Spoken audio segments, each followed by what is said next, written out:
Hemos estado atravesando por una época realmente muy trágica en este libro, pero esta época trágica no únicamente se centra en el capítulo 19 que estábamos revisando la semana pasada. Usted recuerda lo que pasó con el levita y con su concubina, ¿cierto? Y los hombres perversos de la ciudad de Gaba. No solamente la era trágica se centra en ese lugar, sino que todo el libro de Jueces es una enseñanza completamente trágica, una historia triste del pueblo escogido de Dios. Ellos decidieron voluntariamente, como hemos estado viendo, abandonar y apostatar en contra de su fe en el Señor. ¿Cuál fue la consecuencia de eso? ¿Cuál es la consecuencia de pecar y abandonar a tu Dios? Sufrimiento. La maldad va a crecer y por lo tanto el pecado va a ser liberal. El pecado no tendrá corrección. 4 veces en el libro de los Jueces aparece la frase: en aquellos días no había rey. Y en 2 de ellas dice: en aquellos días no había rey, y por lo tanto cada uno hacía lo que bien le parecía.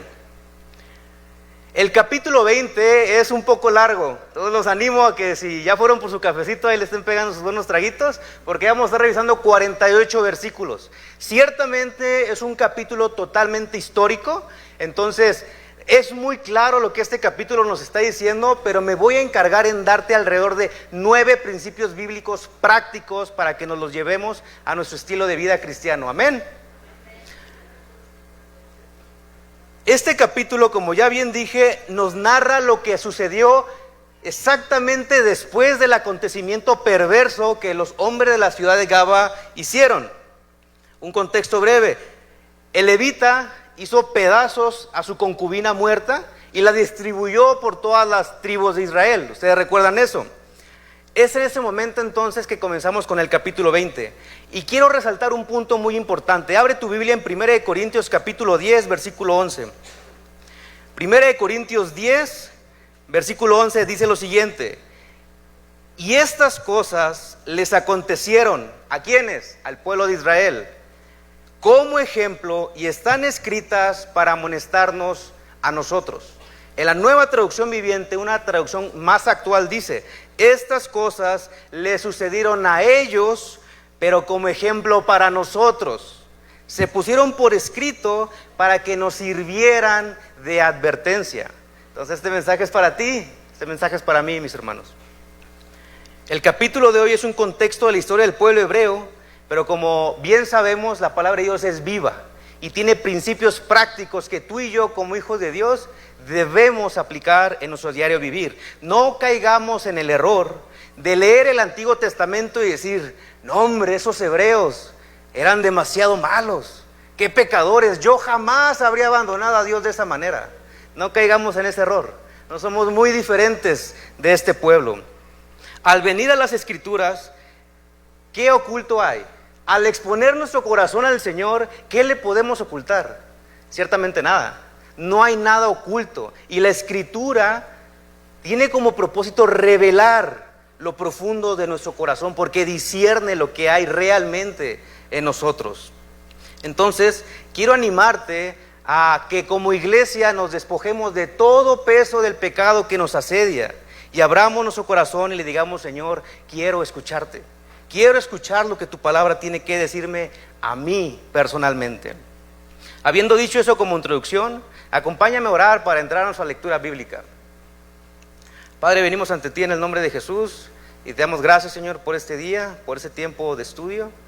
Espíritu Santo, derrámate sobre cada uno de nosotros, ábrenos el entendimiento, Señor, ayúdanos a comprender las verdades irrefutables que encontramos en tus sagradas Escrituras, Señor. Queremos agradarte, queremos servirte, somos tu pueblo, Señor. Gracias porque nos has llamado y gracias por tu Espíritu que está en nosotros. En Cristo Jesús, amén. Abre tu Biblia en Jueces capítulo 20. El tema que tengo para ustedes el día de hoy es lidiando con el pecado. Jueces capítulo 20 y el tema es lidiando con el pecado. Levanta tu mano si en ti no hay pecado, porque esta prédica no es para ti. Todos tenemos pecado, entonces este mensaje es para todos nosotros. Jueces capítulo 20 versos 1 a 3, acompáñame a la lectura por favor. Entonces salieron todos los hijos de Israel y se reunió la congregación como un solo hombre, desde Dan hasta Beerseba y la tierra de Galaad, a Jehova en Mizpa. Y los jefes de todo el pueblo, de todas las tribus de Israel, se hallaron presentes en la reunión, me gusta esto, del pueblo de Dios. Ellos sabían quiénes eran. 400,000 hombres de a pie que sacaban espada. Y los hijos de Benjamín oyeron que los hijos de Israel habían subido a Mizpa. Y dijeron los hijos de Israel: decid cómo fue esta maldad. Algo que vemos muy interesante en esos 3 primeros textos es que hay unidad en las tribus de Israel con un solo propósito: erradicar el pecado que había entre ellos. Ese fue el punto de partida para que ellos se reunieran. Hemos caído en una total bancarrota espiritual. ¿Qué nos está pasando? ¿Que no somos el pueblo escogido de Dios? Vamos a Mizpa y platiquemos del asunto con el levita. Yo creo que al enterarse de la situación que había sucedido con el levita y los hombres de Galaad, ellos recordaron las escrituras. Por fin recordaron las escrituras. No tienes que ir ahí, pero si te animo a tomar notas, en Deuteronomio capítulo 13, versículos 12 a 15 dice lo siguiente: Dios le dejó estas leyes a su pueblo. Deuteronomio 13, 12 a 15 dice: cuando comiences a vivir en las ciudades que el Señor tu Dios te da, tal vez oigas que hay sinvergüenzas en medio de ti que llevan por mal camino a los habitantes de su ciudad, diciéndoles: vamos, rindamos culto a otros dioses, dioses que hasta hoy en día tú no conocías. En tales casos, dice el Señor, analiza los hechos cuidadosamente. Si encuentras que lo que se dice es cierto y en verdad se cometió ese acto tan detestable en medio de ti, deberás atacar a esa ciudad y destruir por completo a todos los habitantes junto con todos los animales. Y lo que en el capítulo 20 del libro de los Jueces vemos es que se reunió para exactamente obedecer por fin la palabra de Dios, escuchar los hechos y analizar si realmente sucedió lo que pasó. ¿Y qué fue lo que pasó? Versos 4 a 7 dicen lo siguiente de Jueces capítulo 20. Entonces el varón levita, marido de la mujer muerta, respondió y dijo: yo llegué a Gaba de Benjamín con mi concubina para pasar la noche allí. Y levantándose contra mí los de Gaba, rodearon contra mí la casa por la noche con idea de matarme. Y a mi concubina la humillaron de tal manera que murió.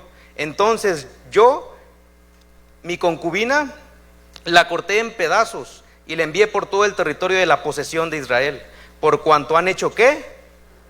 Maldad y crimen en Israel. He aquí todos vosotros sois hijos de Israel. Dad aquí vuestro parecer y consejo. El levita fue confrontado por todas las tribus de Israel, claramente a excepción de la tribu de Benjamín, para exponer el caso que había sucedido. Y él fue muy enfático con el hecho de que los de Gaba habían hecho maldad y crimen en Israel. Para el levita, este acto que vimos en el capítulo 19 no podía pasar desapercibido.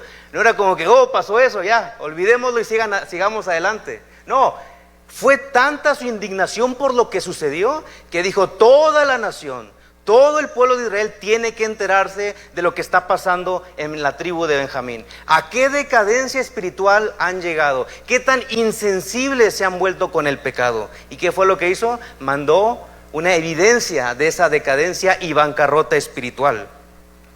Esta situación fue como un despertar moral para el pueblo de Dios. Un despertar para volver a hacer lo correcto, para hacerlos ver al punto al que ellos habían llegado al ser, escucha bien, al ser permisivos con el pecado. Lo que el levita hizo al enviar este mensaje, ciertamente muy crudo y muy cruel, pero sirvió como una evidencia de que, ¿saben qué, pueblo de Israel? Estamos totalmente perdidos. Estamos en pecado y no lo reconocemos. ¿Cuál es el principio práctico que extraemos de esta porción bíblica? No seamos permisivos con el pecado. ¿Escuchó bien, congregante? No debemos ser permisivos con el pecado.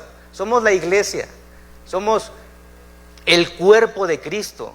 Él nos ha llamado ¿a qué? A santificación. Y en un momento tocaremos eso.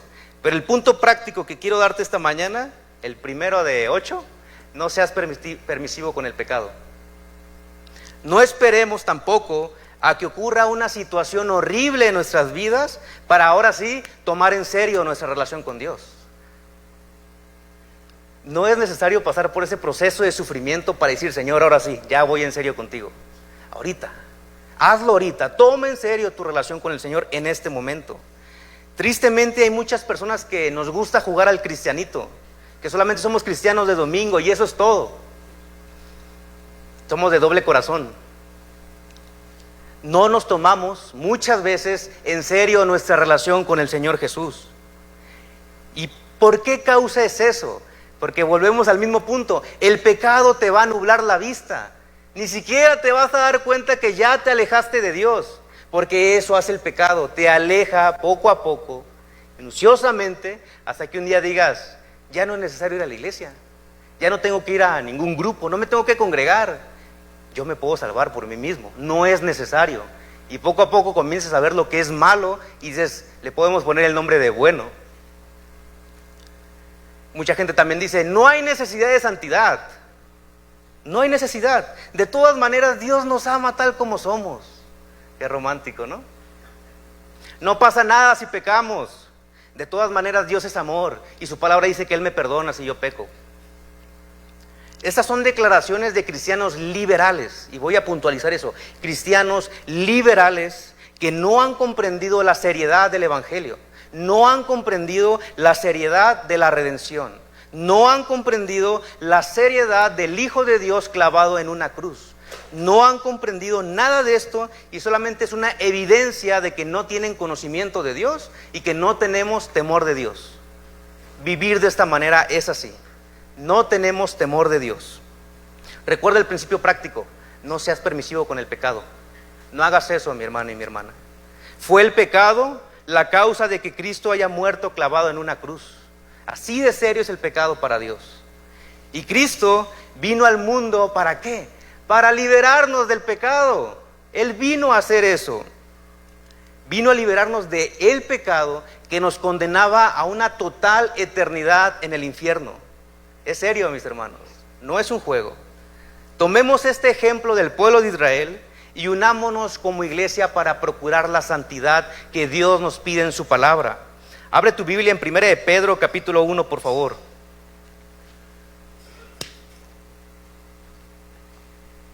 1 de Pedro capítulo 1, voy a leer versículos 14 y 16. Como hijos obedientes, ¿cuántos dicen amén? Como hijos obedientes, no os conforméis a los deseos que antes de conocer a Cristo tenías, estando en vuestra ignorancia, sino como aquel que os llamó es ¿qué? Es santo. ¿Cómo tenemos que ser? Sed también vosotros santos en toda vuestra manera de vivir, porque escrito está, sed santos, porque yo soy santo. Creo que la escritura es bastante clara, mis hermanos. El ser permisivos con el pecado en nuestras vidas nos va a esclavizar de lo que Cristo vino a hacernos libres. Ahora, volviendo a nuestro texto bíblico, el levita ya contó lo que sucedió al pueblo reunido en Mizpa. ¿Cuál fue la respuesta de las tribus de Israel al escuchar esta confrontación? Leamos versículos 8 a 11 de Jueces capítulo 20. Jueces 20, versos 8 a 11 dicen lo siguiente. Entonces todo el pueblo, como un solo hombre, se levantó y dijeron, ninguno de nosotros irá a su tienda, ni volverá ninguno de nosotros a su casa. Mas esto es ahora lo que haremos a Gaba. Contra ella subiremos por sorteo. Tomaremos 10 hombres de cada 100 por todas las tribus de Israel, y 100 de cada 1000, y 1000 de cada 10,000, que lleven víveres para el pueblo, para que yendo a Gaba de Benjamín, le hagan conforme a toda la abominación que ha cometido en Israel. Y se juntaron todos los hombres de Israel contra la ciudad. Me gusta esa parte, ligados como un solo hombre. Había unidad, había un mismo deseo de querer erradicar el pecado que había en medio de ellos. Básicamente lo que está pasando aquí fue que ellos hicieron un voto de no volver a sus vidas cotidianas, a sus vidas normales, hasta que los culpables del delito en la tribu de Benjamín hayan recibido su merecido por los actos perversos que habían cometido. Y vuelve el autor de Jueces a describir la fuerza colectiva que se generó en el pueblo hebreo, ya que nos dice, se juntaron todos los hombres de Israel ligados como un solo hombre. Yo veo aquí otro principio práctico. Como iglesia hemos sido llamados a la santidad, pero también llamar a otros a la santidad. ¿Estamos de acuerdo? Hemos sido llamados a la santidad personalmente por Dios, pero también tenemos que llamar a otros a la santidad. En este contexto, los hebreos tenían toda la justa intención, me atrevo a decir, de eliminar a los hombres perversos de Benjamín. Ciertamente el problema no era con toda la tribu de Benjamín, era únicamente con esa ciudad llamada Gaba, donde los hombres perversos cometieron un acto detestable.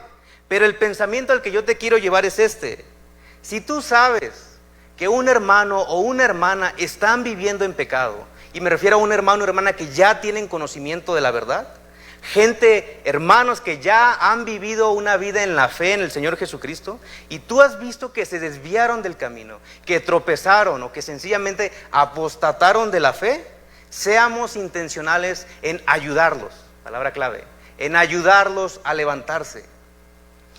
Muy seguramente ellos, y no nos somos exentos de estas batallas, muchos de nosotros tenemos luchas internas, tenemos todavía esos deseos perversos que hay en nuestro corazón y pecaminosos dentro de nosotros que nos quieren volver a arrastrar a la esclavitud al pecado.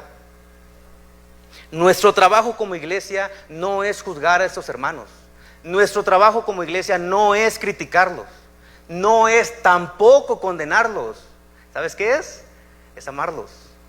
Es amarlos y ayudarlos a restaurar su relación con Dios. Porque vuelvo a lo mismo, es algo muy serio. Estamos hablando de almas que van a pasar la eternidad en el cielo o en el infierno. No es un juego, mis hermanos y hermanas.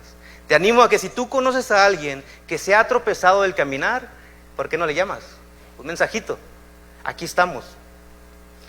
Ciertamente no hay mayor dolor para un congregante que ver a un hermano en la fe que cayó. Eso me duele mucho a mí. Porque entonces Satanás está cumpliendo su propósito de alejar a las personas del camino de Dios. Como el pueblo de Israel se unió como un solo hombre, hay que unirnos, iglesia, para rescatar a las personas que están yendo directito al infierno. Amemos a las personas incondicionalmente, tal y como el Señor Jesucristo lo hizo en su ministerio terrenal aquí. Él recibía a las personas, ¿cierto? Él las amaba incondicionalmente, sin importar su pasado, sin importar lo que hayan hecho. Y si Jesús hizo eso, ¿quiénes somos nosotros para privar a alguien de la salvación en Cristo Jesús? Ciertamente no somos nadie, mis hermanos. Es bastante cierto que las personas que fallan y caen, hay disciplina, es bíblico. Yo no estoy en desacuerdo con eso, ni tampoco estoy diciendo eso.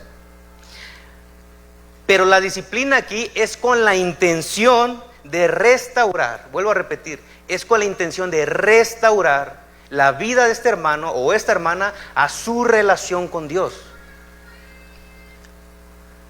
Nosotros mostramos como iglesia el amor de Dios al interceder en oración o personalmente en la vida de una persona que ha vuelto a su vida pasada.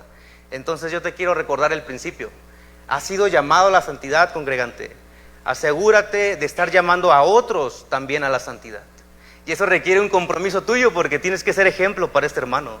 Tenemos que ser un ejemplo vivo de un caminar santo ante Dios. Continuemos con nuestro texto bíblico, Jueces capítulo 20, versos 12 al 17.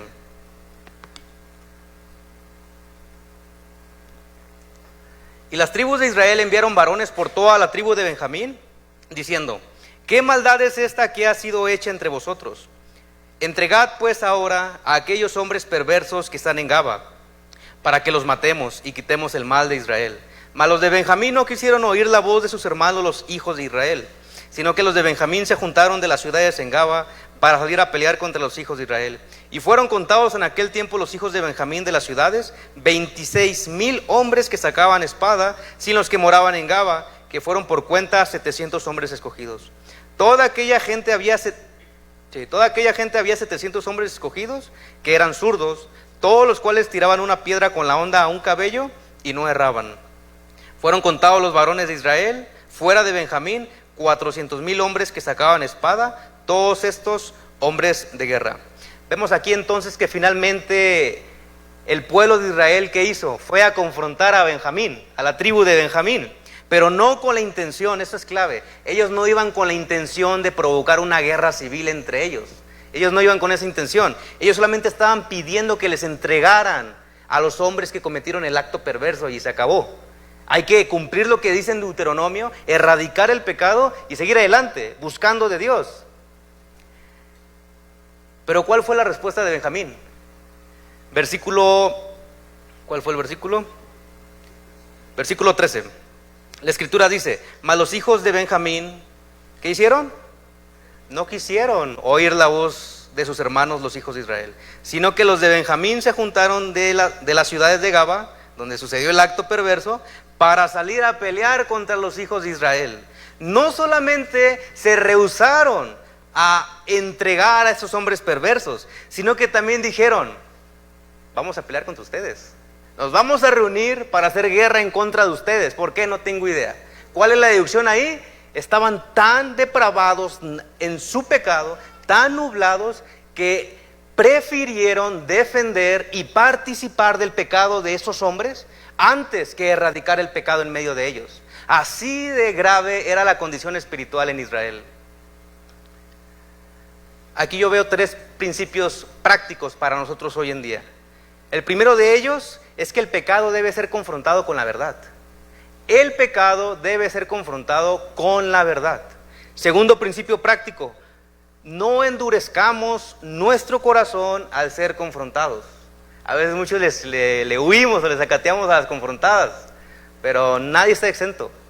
Todos necesitamos ser confrontados en nuestra vida. Se le conoce como rendición de cuentas, y es bíblico, y es necesario para todo creyente, mis hermanos. El acto detestable que los hombres perversos de Gaba hicieron en contra de la concubina, como ya habíamos dicho, fue el punto de partida para un avivamiento espiritual.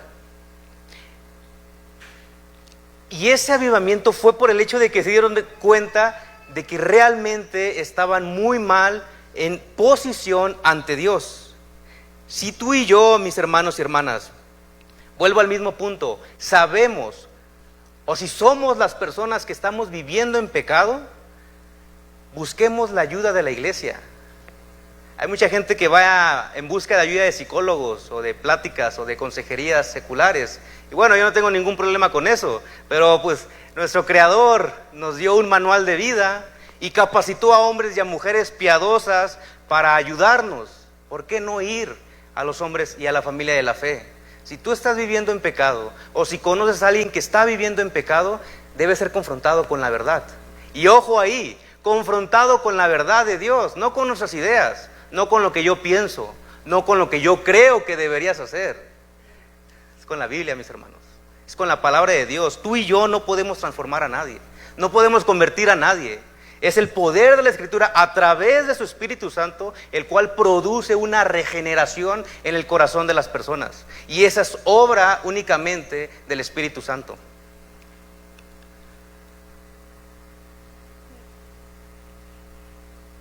El tercer punto práctico en este mismo texto, y creo que es bastante claro con la lectura: no defiendas ni participes de ningún pecado. No defiendas ni participes de ningún pecado. Para Benjamín, la tribu de Benjamín, fue una mejor decisión defender a los hombres perversos de Gaba. Ellos estaban tan cegados en su depravación total y dureza de corazón que en vez de erradicar el pecado, como ya hemos visto, decidieron no solamente defender, sino que ponerse listos para la batalla, para atacar al pueblo de Israel. Tú y yo, vuelvo a repetir, mis hermanos, hemos sido llamados a la santidad. Si estás tomando nota, en 1 de Tesalonicenses capítulo 3, 1 de Tesalonicenses 4, versículo 3 dice: pues la voluntad de Dios es ¿qué? Vuestra santificación. La voluntad de Dios. Y si tú y yo servimos al Dios de la Biblia, aquí está nuestro propósito: nuestra santificación. Y Dios pide esto no por otra cosa más que por nuestro propio bien, mis hermanos y hermanas, para evitarnos el sufrimiento que el pecado produce, como estamos viendo en la historia de Israel. El pecado tiene como propósito eso: esclavizarnos y destruir nuestras vidas. Y tal vez no solo la nuestra, sino también de las personas que nos rodean, las personas que nos aman. Ese es el trabajo del pecado.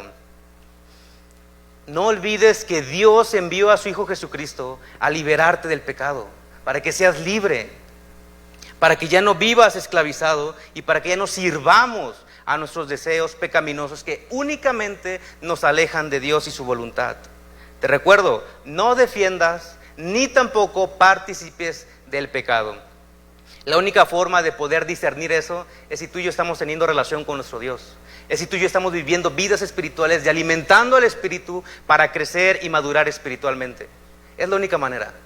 De lo contrario es filosofía personal y eso no sirve aquí. ¿Por qué? Porque es espiritual y necesitamos al espíritu para poder entender estas cosas.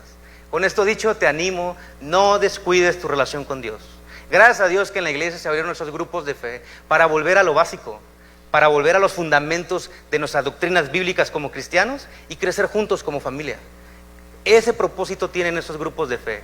Te vuelvo a animar, si no eres parte de ningún grupo, intégrate a uno de ellos. Muy bien, tenemos hasta aquí el escenario de la guerra de Israel contra Benjamín. De la tribu de Israel tenemos a 400,000 hombres alistados para la batalla. Y de la tribu de Benjamín tenemos a 26,000 hombres, más en Gaba había 700 hombres con una excelente puntería para derribar a cualquier enemigo. Creo que es bastante claro que Israel tenía una ventaja mayor de número. Alrededor eran de 373,300 hombres que podían pelear en contra de cerca de 27,000. Creo que son números muy impares, muy disparejos. La ventaja apuntaba a Israel, ¿cierto? Bueno, la historia no nos dice eso. Leamos por qué. Jueces 20, versos 18 a 21. Luego se levantaron los hijos de Israel y subieron a la casa de Dios y consultaron a Dios, diciendo: ¿quién subirá de nosotros el primero en la guerra contra los hijos de Benjamín? Y Jehová respondió. Aunque parece muy común eso, es importante resaltar esta parte. Y Jehová respondió: Judá será el primero. Se levantaron pues los hijos de Israel por la mañana contra Gaba, y salieron los hijos de Israel a combatir contra Benjamín. Y los varones de Israel ordenaron la batalla contra ellos junto a Gaba. ¿Y qué dice el 21? Saliendo entonces de Gaba los hijos de Benjamín, derribaron por tierra aquel día 22,000 hombres de los hijos de Israel. Vemos algo muy diferente en esta historia de lo que hemos visto, así que rutinariamente en el libro de los jueces. Israel por fin fue a consultar a Jehová, después de esta decadencia continua de espiritualidad perdida. Israel tomó la decisión como tribu unida a ir a buscar y consultar a su Dios. Eso es una evidencia, así lo veo yo, es una evidencia del avivamiento que estaba ocurriendo en el pueblo de Israel, en sus corazones, diciéndoles: tienes que regresar a Dios, tienes que volver a Dios. Pero claro que Dios tenía que disciplinar a su pueblo, ¿verdad? Habían pecado, tenía que haber disciplina. A pesar de que Dios contestó la oración del pueblo hebreo, no les prometió la victoria. Ahí no dice: yo te los voy a entregar en tu mano, no dice eso, simplemente vayan, peleen, pero no les promete la victoria. Y podemos estar seguros, en base a eso, de que Dios estaba ejerciendo disciplina a su pueblo. En este primer ataque, como bien dice el texto, Israel perdió a 22,000 guerreros. Continuemos con la lectura, versos 22 a 25. Mas reanimándose el pueblo, los varones de Israel volvieron a ordenar la batalla en el mismo lugar donde lo habían ordenado el primer día, porque los hijos de Israel subieron y lloraron delante de Jehová hasta la noche, y consultaron a Jehová diciendo: ¿volveremos a pelear con los hijos de Benjamín nuestros hermanos? Y Jehová les respondió: subid contra ellos.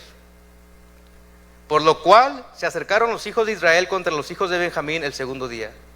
Y aquel segundo día, ¿qué pasó? Saliendo Benjamín de Gaba contra ellos, derribaron por tierra otros 18,000 hombres de los hijos de Israel, todos los cuales sacaban espada. Nuevamente sucede el mismo acontecimiento que en el primer ataque.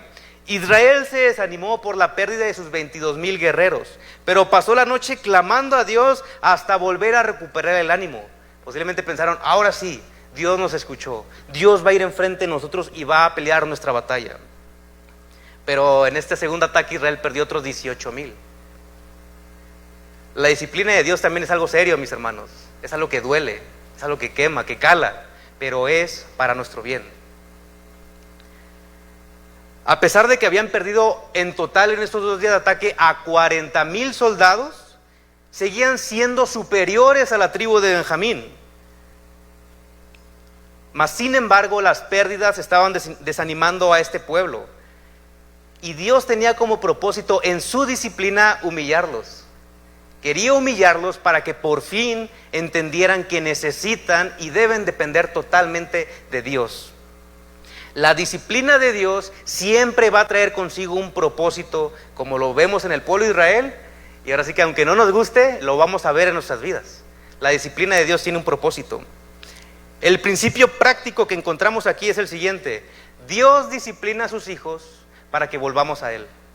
Dios disciplina a sus hijos para que volvamos a Él. Abre tu Biblia en Hebreos capítulo 12. Hebreos capítulo 12, versículo 11.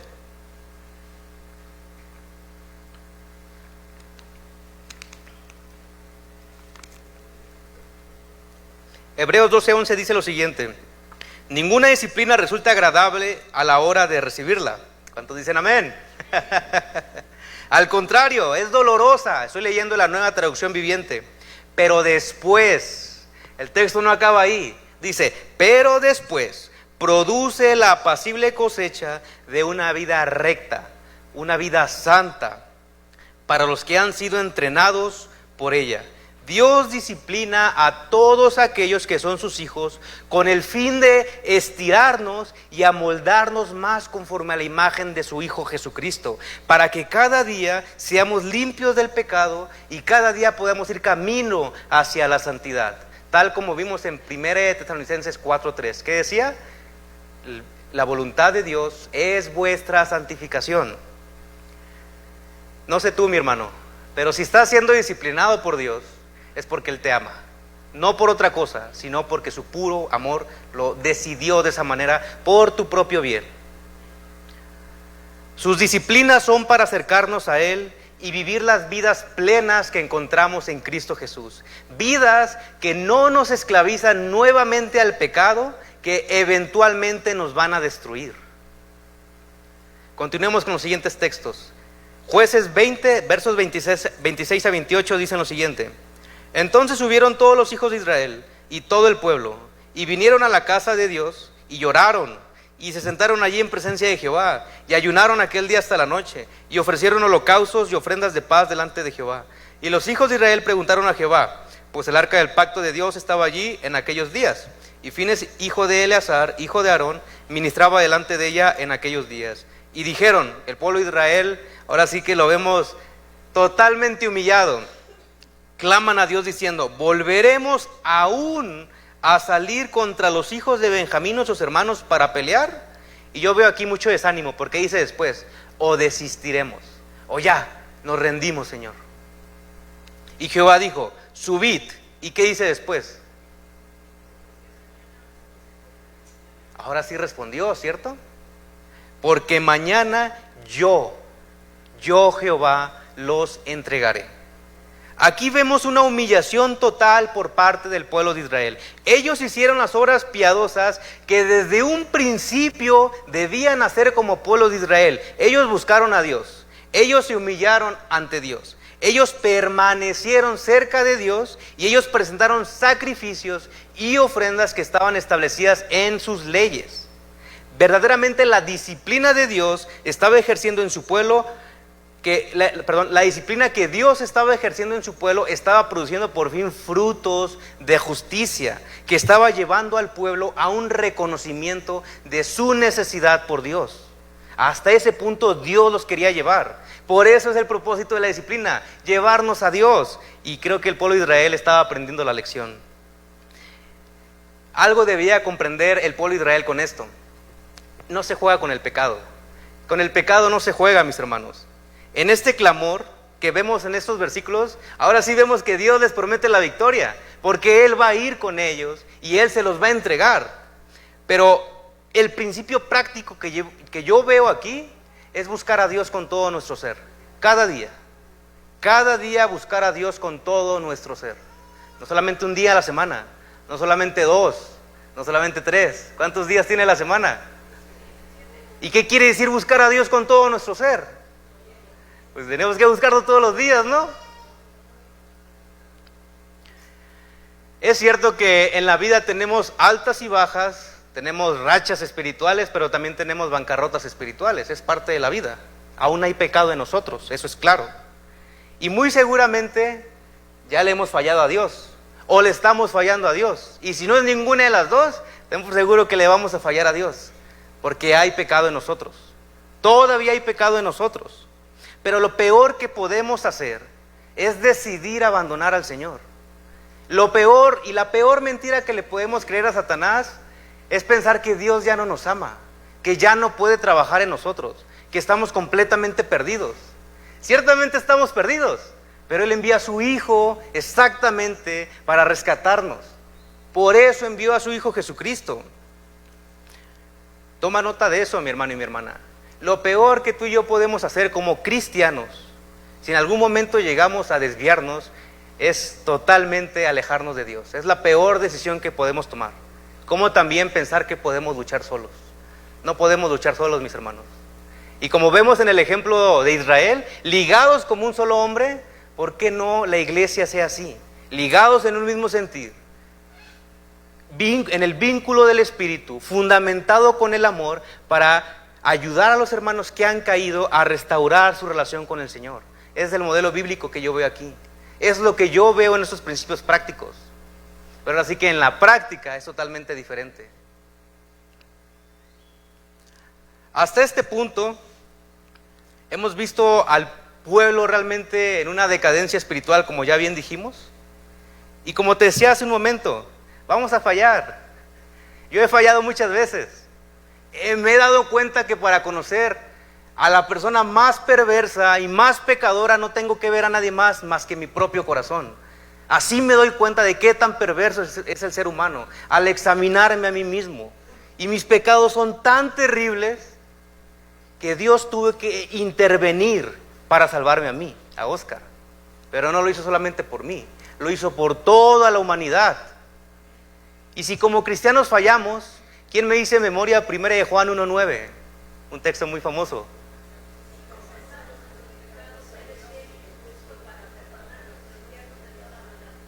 Amén. Cristo produce esta limpieza, ¿cierto? Recuerda el principio, busca al Señor con todo tu ser. Ahora, voy a dar el punto negativo de esto, ¿me dan permiso? 1 de Juan 1:9 es un texto muy conocido, pero muy mal interpretado y abusado totalmente por muchas iglesias, por muchos cristianos. No nos queramos pasar tampoco de listos con Dios. Él conoce el corazón, Él nos conoce, Él es bueno. Él decide perdonarnos y nos ofrece su bendita gracia todos los días. Se renuevan sus misericordias. Pero mis hermanos, no abusemos del amor de Dios. No abusemos de la gracia de Dios. No caigamos en ese pensamiento, de todos modos Dios me perdona. Puedo pecar, de todos modos Dios me va a perdonar. Vamos a darle con todo al pecado. Por eso Dios nos llama a la santidad, para que esos pensamientos inmaduros y tontos los hagamos a un lado y vayamos camino a la rectitud que Dios pide en su palabra. No abuses de la bendita gracia del Señor. Es hermosa. La gracia de Dios, cuando la experimentamos en su totalidad, como personas totalmente depravadas por naturaleza, nos damos cuenta de que le necesitamos cada día. Y por lo tanto nos vamos a entregar con todo nuestro ser a su servicio, a su voluntad, y comprenderemos lo que Él pide de nosotros. Si tú y yo verdaderamente somos hijos e hijas de Dios, vamos a tener temor de Dios. Él es un Dios bueno, pero también es un Dios santo. También es un Dios justo, un Dios celoso de buenas obras.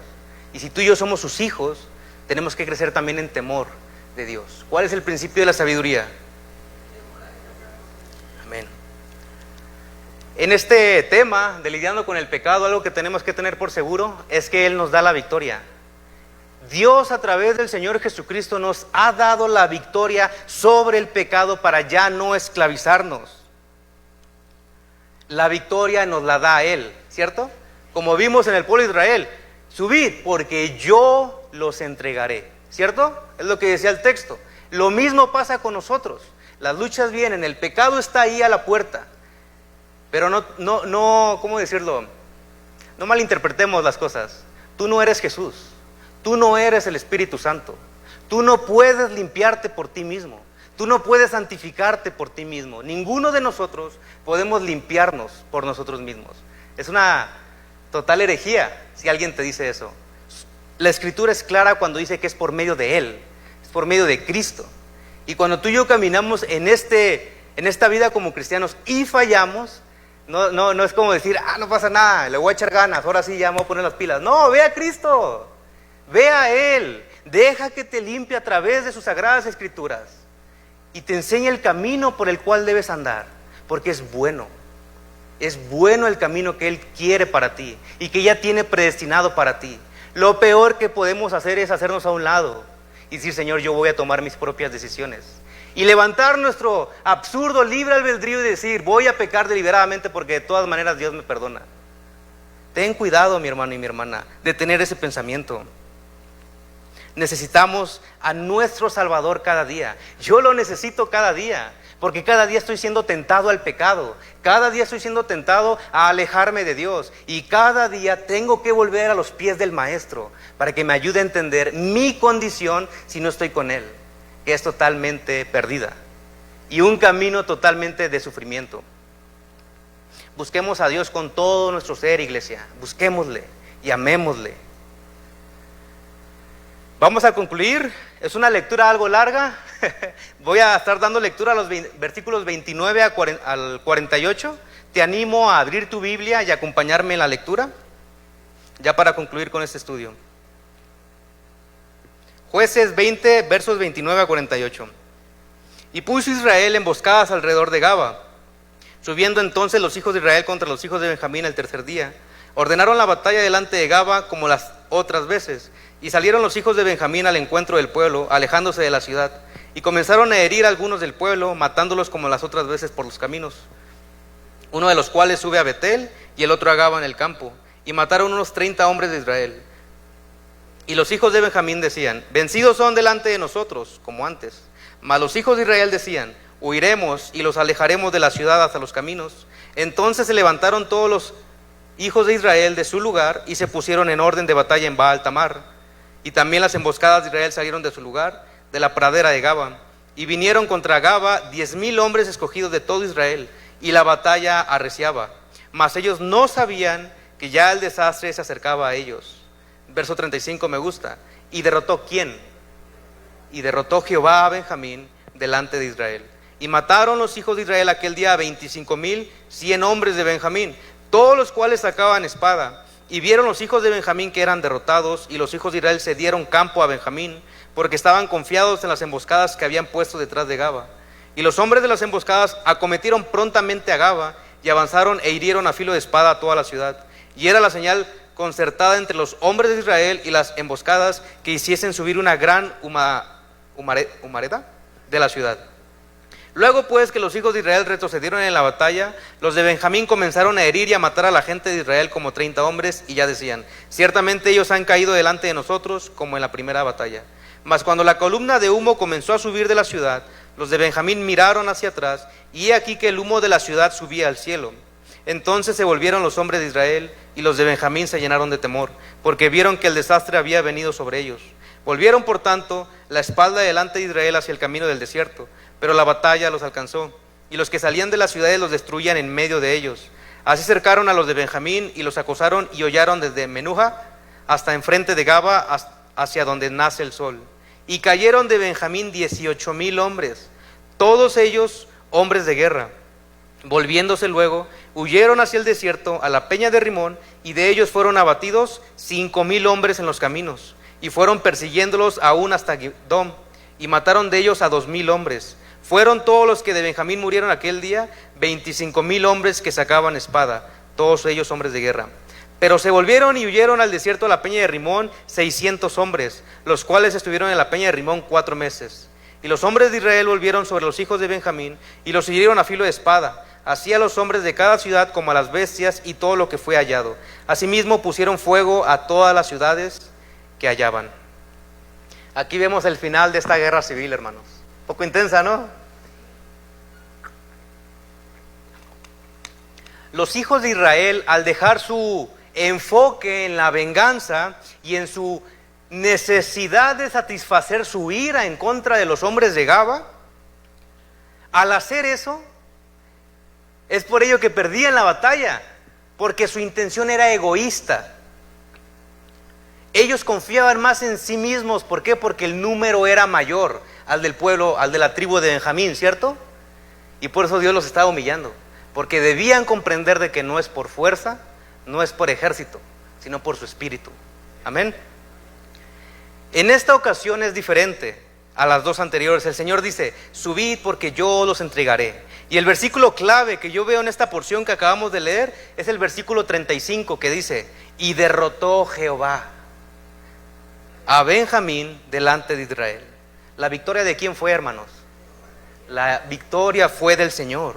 Recuerda el número total de la tribu de Benjamín que salió a pelear contra Israel. Ellos eran 26,000 hombres de Benjamín más los 700 hombres de Gaba. En total, 26,700.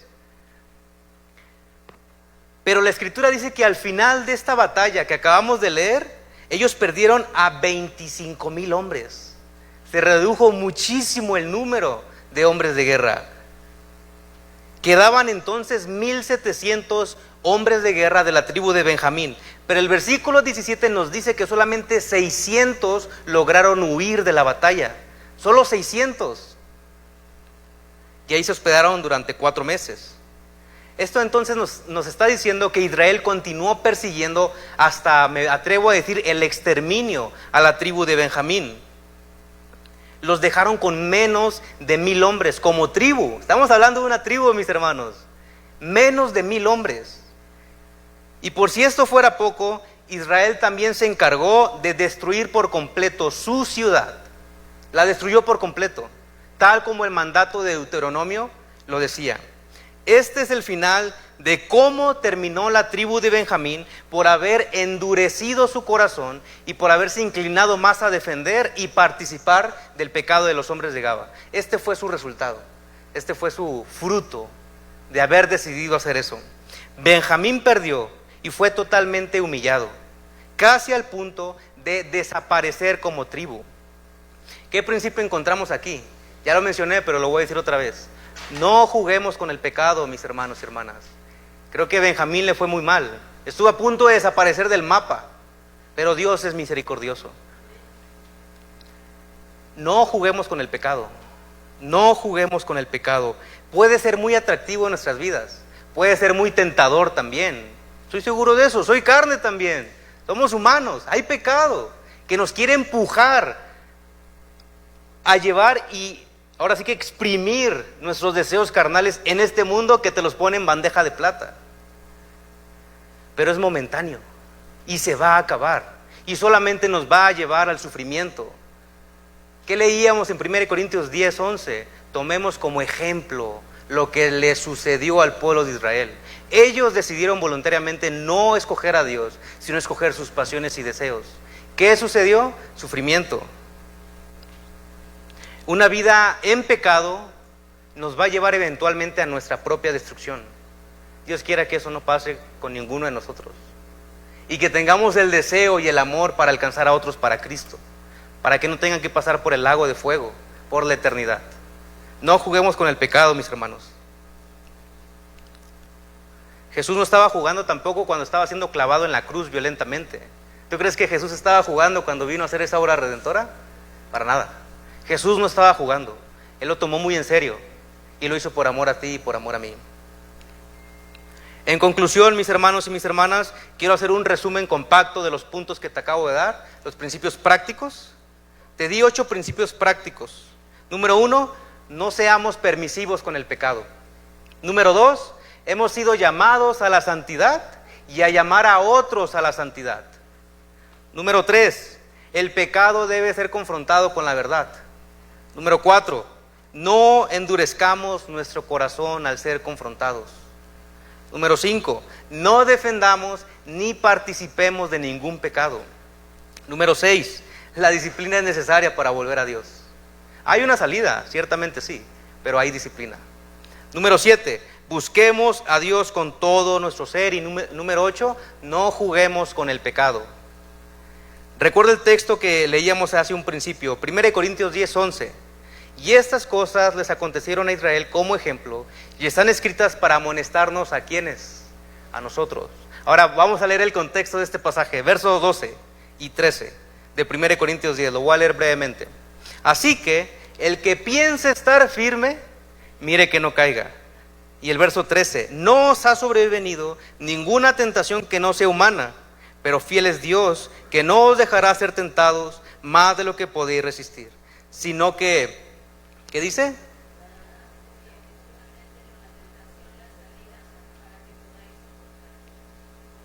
Un último principio. Dios da la victoria sobre el pecado, mis hermanos.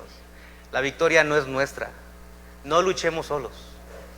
No estamos solos y no debemos luchar solos. Vengan a Cristo. Y si necesitas ayuda, vamos a orar por ti. Es nuestro deseo que restaures tu relación con Cristo. Tienes al pastor Miguel, están los líderes de la iglesia, estoy yo también. Quiero orar por ti si estás viviendo en pecado. Hay una salida. La peor decisión que podemos tomar es alejarnos. Esa sí es una mala decisión, mis hermanos y hermanas. No se alejen del Señor. Quiero animarles como iglesia a vivir una vida que agrade a Dios y sigamos buscando el camino de la santidad. Y si hay pecados ocultos en nuestros corazones, hay que arrepentirnos. Hay que arrepentirnos y entregárselos al Señor. Él no nos va a condenar. Él te ama, congregante. Él no te condena. Él envía a su Hijo para hacerte libre. Hebreos 12, 1 y 2 dicen lo siguiente: por tanto, nosotros también, hablando de la iglesia, y si tú eres la iglesia, este mensaje es para ti.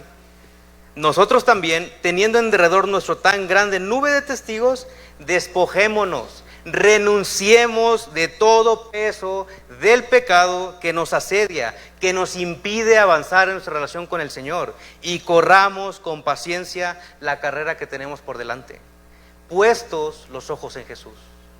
No los ojos en ti, no los ojos en el pastor, puestos en Jesús, el autor y consumador de la fe, el cual por el gozo puesto delante de él sufrió la cruz, menospreciando el oprobio o la vergüenza, y se sentó a la diestra del trono de Dios.